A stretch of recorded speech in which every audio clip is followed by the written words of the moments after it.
Okay, I've won this Amiga watch at my local watch auction. It's a Seamaster Chrono Quartz, a 1976 limited edition.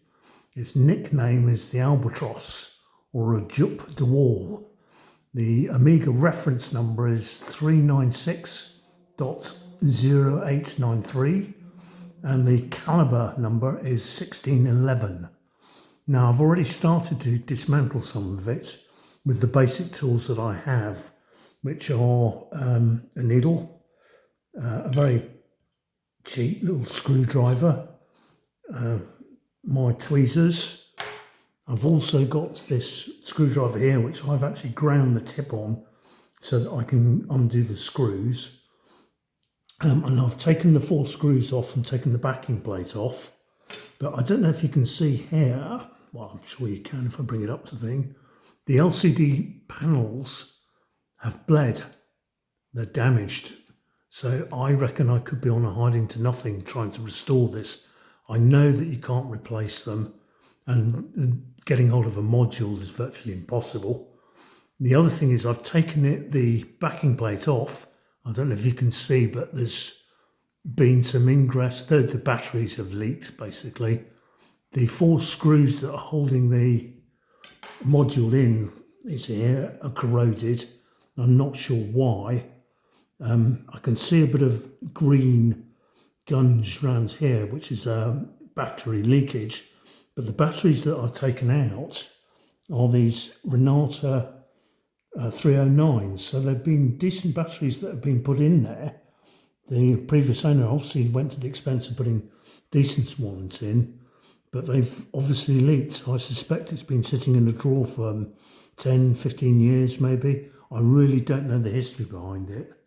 So what I have done is I've gone to eBay and I've bought some Renata silver oxide batteries, and they're expensive. They're £6.50 each, but they're the proper ones to put in there, and there's less chance of them actually leaking.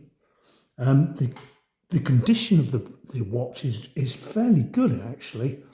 The backing plate that I've got here is in brilliant condition. It's not damaged at all or scratched or got any inscriptions on it. The clasp is a little bit scratched, but it's not the end of the world. That can be restored. I've also got a YouTube reference video, which was made by a German watch enthusiast called vintwatches.de, who put a 40-minute video up on the restoration of his watch. So I have something to work to, but basically I'm running blind, and whether I succeed in my goal of trying to restore it to get it to working order is another thing. But what I am going to do is to document it as I go along. And like I say, I only have basic tools to do it.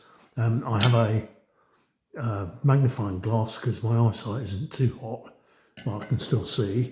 I also have a ultrasonic bath, so I can clean all the items. But I'm in a lot better situation than Mr. Vint Watches, because his watch was severely damaged, or the bracelet was, whereas in this particular instance, mine is just dirty. So I intend to strip it all down and clean it and put it in the ultrasonic bath and clean it up and see how I get on. But because the LCD panels have bled, I suspect that they don't work. And the other thing is I don't know whether the analog side of the watch actually works or not. But it'll be fun to try. And if I don't succeed in getting it working, then I'll be putting it up on eBay. Probably selling it as one complete item, but I may actually separate all the parts and sell them individually. I don't know. I'll see how we get on there. I can already see a problem. I can't seem to find a replacement backing seal for the watch, so I'm going to have to reuse this. It doesn't look in too bad a condition, but I suspect that even if I could get one, if it's an Amiga part, it's going to be 50 to 100 quid, maybe even more. But like I say, we'll cross that bridge when we get to it, because when I put the batteries in there, I'll be able to see whether this watch still works. But like I say, because of the damage to the LCD screens, I think you can see it there, and the battery leakage inside, I don't think I'm going to get it working, but I am going to try.